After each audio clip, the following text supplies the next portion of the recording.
This is Democracy Now!, democracynow.org, The War and Peace Report. I'm Amy Goodman with Juan Gonzalez.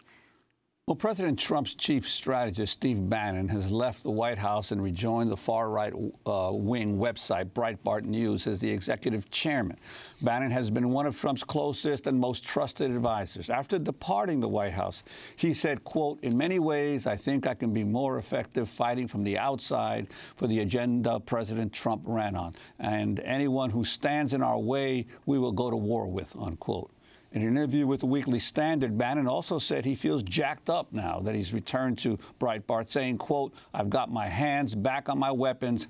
Someone said it's Bannon the Barbarian. I'm definitely going to crush the opposition," unquote.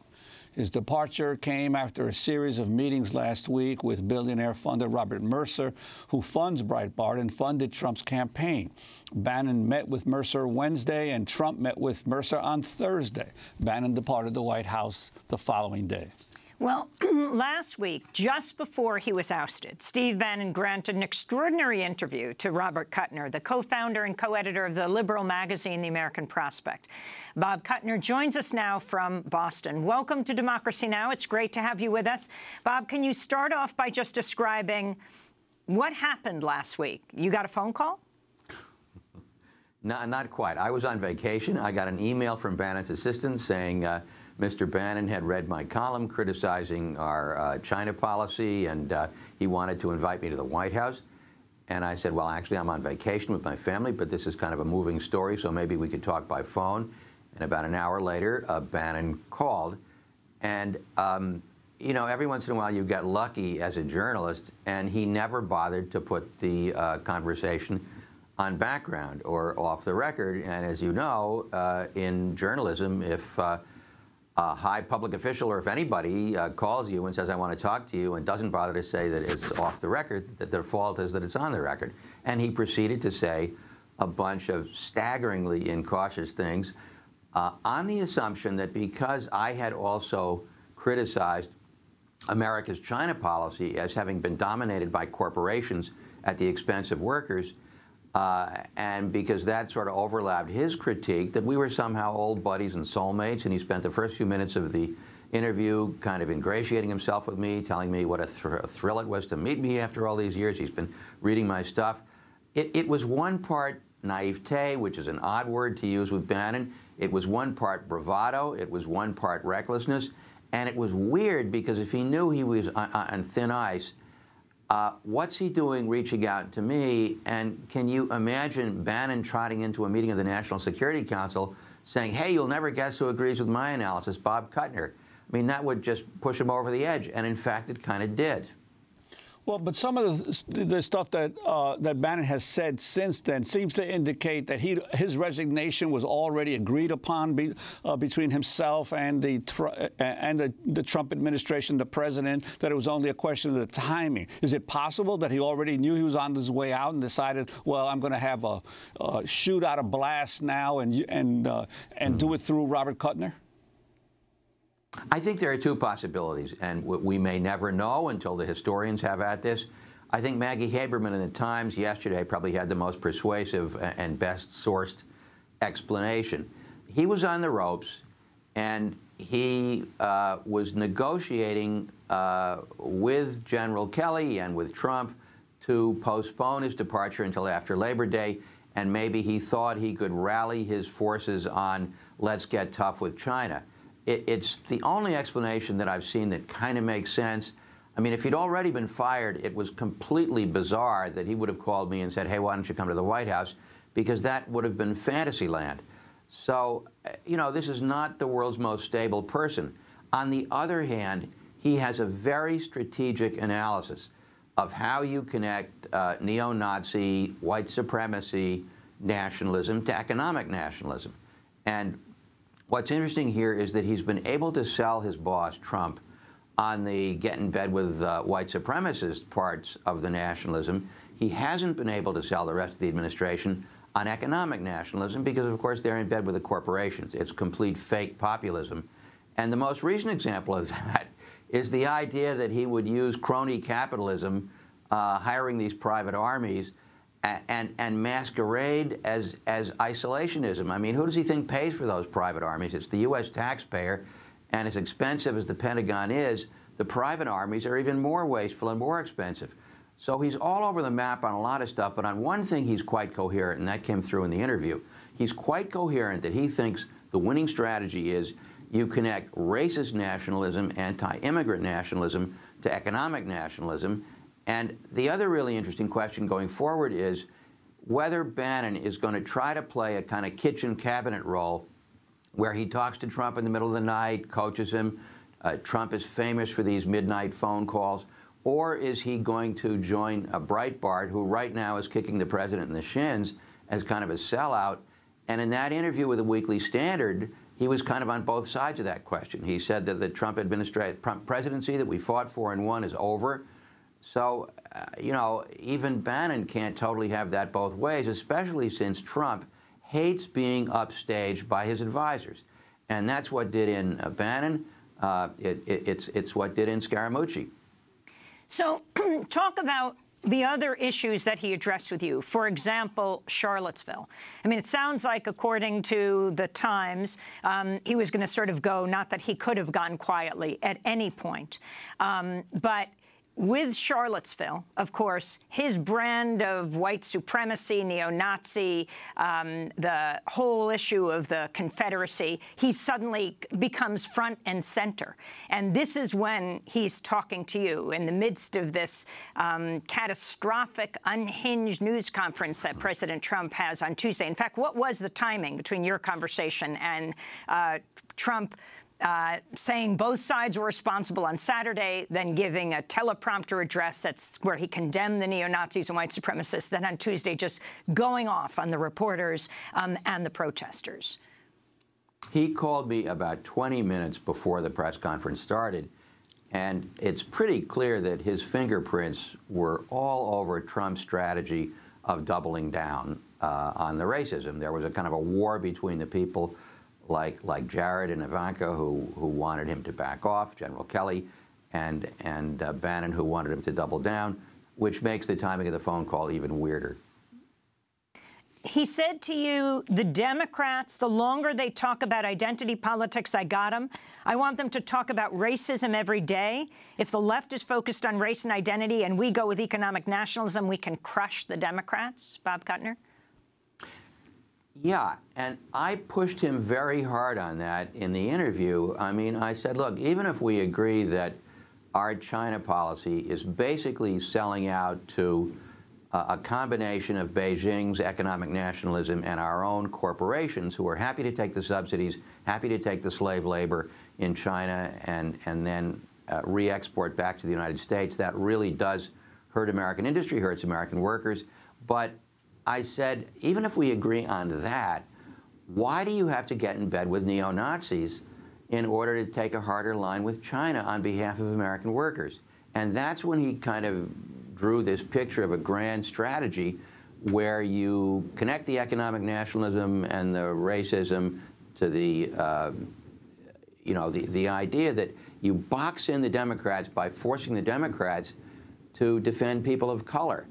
And, you know, I was listening before we went on, Amy, to the fellow who was talking about pulling down the statue of Columbus because it all started with Columbus. Well, if that's the strategy that the left adopts, it almost plays into Bannon's hands. I mean, eventually we're going to need a truth and reconciliation process in this country where we decide which statues stay, which statues go.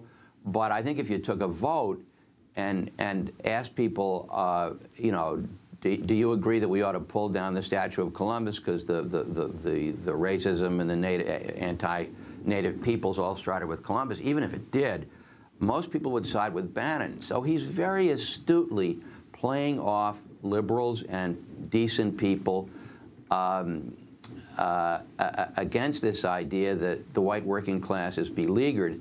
He does this much more deftly than his boss does. And you get the feeling that Trump's default setting is now just pure racism and pure jingoism and nativism and even getting in bed with neo-Nazis, whereas Bannon at least has a grand theory about what he's doing. And I think there are two ways to look at what's going to happen going forward. Either with Bannon out, Trump becomes even more unhinged, left to his own devices, or he decides that now is the time to pull back and make more of an alliance with the mainstream far right, otherwise known as the Republican Party. So I think we'll get an indication of this in Phoenix. If he does pardon Sheriff Arpaio, that's doubling down on the Bannon recipe, because Bannon was the guy who really coached him using Breitbart about the genius of going after Mexicans as rapists and going after anti-immigrants and building a wall, and that was pure Bannon. Well, Robert Kuttner, I'd like to ask you about his remarks on North Korea, because there he was clearly in, it seemed, in direct opposition to President Trump. Could you talk about what he said and your thoughts about his words since then? Well, he made it very clear that he completely disagreed with his boss, and on this point, Bannon was actually right. He said that if there was any kind of a war,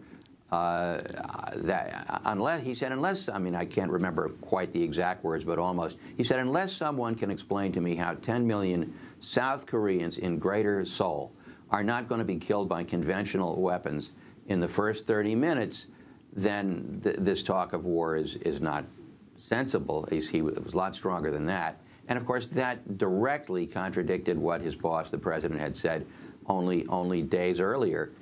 And Bannon's view was that because the Chinese are really not helping us out with the North Koreans, they just go through the motions of that. It's the logic of mutually assured destruction that prevents Kim from launching a nuclear attack on the United States. Even Kim is not that crazy. And because that's the reality, says Bannon, and I agree with him on this one point, we could be taking a much firmer line with China, but State Department, Defense Department, U.S. Trade Rep are all backing off on China out of the belief that China is somehow going to pull our chestnuts out of the fire with North Korea. And that's a shrewd analysis. This is not a stupid man. But it is 180 degrees opposite to what his boss says. And interestingly, both Trump and Kim have pulled back in the last few days, and that's also classic Trump. Oh, that was yesterday, never mind. In fact, after pulling back on North Korea, Trump said he was going to bomb Venezuela. Yeah, and what's really interesting about bombing Venezuela is he has given a free pass to dictators from the Philippines to Turkey to Hungary to Moscow, but somehow to he Saudi picks Arabia. To Saudi Arabia. Oh, we go on and on and on to Saudi Arabia, but somehow he picks Venezuela to go after. So if you have a left-wing regime violating human rights, you go after them. If you have right-wing dictatorships going after human rights, God bless them.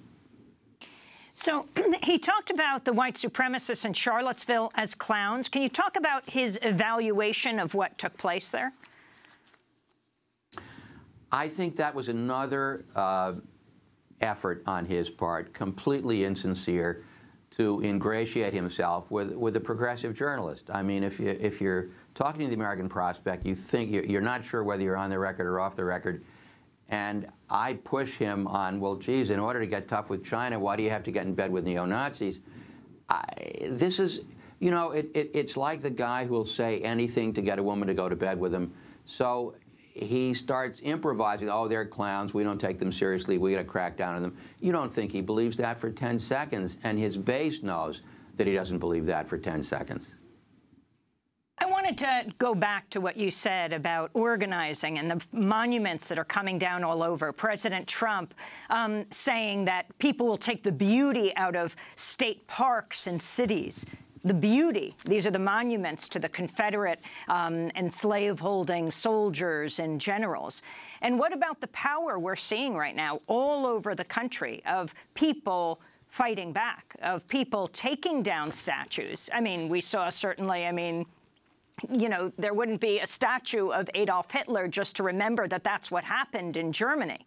And here in this country, 40,000 people marching in Boston, people taking down statues around the country, going back to Bree Newsom, who did this, you know, when Nikki Haley was the governor of South Carolina. She didn't wait for the South Carolina legislature to vote after the 9 parishioners were killed in Charleston. This young woman, African-American woman, shimmied up the flagpole and took that Confederate flag down. She faced charges, but ultimately the South Carolina legislature was humiliated into doing it themselves. This is very tricky because, as you know, Amy, there is no Central Committee of American Progressivism. There's no Grand Strategy Council, and people do what they do, and it's very encouraging to see the upsurge of activism on the anti-racist side. What's tricky is that I think most Americans who are not well-defined left or well-defined far right would say, yes, the statues to the people who were part of the secession of the Confederacy for the purpose of defending slavery, there's no place for those statues anywhere in America. But then, and this was where Trump scored maybe half a point during that crazy rant on Tuesday of last week, George Washington did have slaves. Thomas Jefferson did have slaves. Columbus and what followed did steal the country from indigenous Native Americans. So, but if you don't draw the line at statues celebrating the Confederacy, but you go all the way back to the original sin of European colonialization, and you start pulling down statues of Columbus, you run the risk of losing a lot of America, and you run the risk of making Trump sound almost rational, which is quite a feat. Now, who's you? That's the problem. People are going to do what they're going to do, but I hope somehow, instead of just pulling down statues to everybody, we can start a process of racial truth, healing, and reconciliation, which this country has never had, and be a little bit more deliberate in the criteria for which statues we pull down. Interestingly, the white nationalists have just canceled a bunch of rallies after getting trounced in these organizing countermeasures from Boston on. Gizmodo said pro-Trump rallies in 36 states canceled will be held as online demonstrations. And certainly the U.S. government knows about the power of pulling down statues. What happened after the fall of Baghdad in 2003 in April? It was the U.S. military that pulled down, ultimately, put a noose around the neck of and pulled down the statue of Saddam Hussein in Firdos Square, understanding the significance of that. Well, I was very proud of our town here in Boston. I mean, we had upwards of 40,000 demonstrators, and the far right people who called this rally were revealed to be the pitifully small group that they really are. And that's what we need to show them up for. I mean, at the end of the day, there aren't that many neo-Nazis. And part of the way this is playing out makes it look as if a lot of Americans sympathize with neo-Nazis. They don't. And they need to be contained. And the fact that decent Americans all over the spectrum are willing to come out, demonstrate, contain them. That's fantastic. Well, Robert Kuttner, we thank you so much for being with us, co-founder, co-editor of the American Prospect. His piece is headlined, Steve Bannon, Unrepentant. We will link to that. Robert Kuttner is also professor at Brandeis University's Heller School, and his most recent book, Debtor's Prison, The Politics of Austerity versus Possibility. This is Democracy Now! While Steve Bannon's ouster got enormous attention, someone left quietly. Why? We'll talk about the corporate raider, Carl Icahn. Stay with us.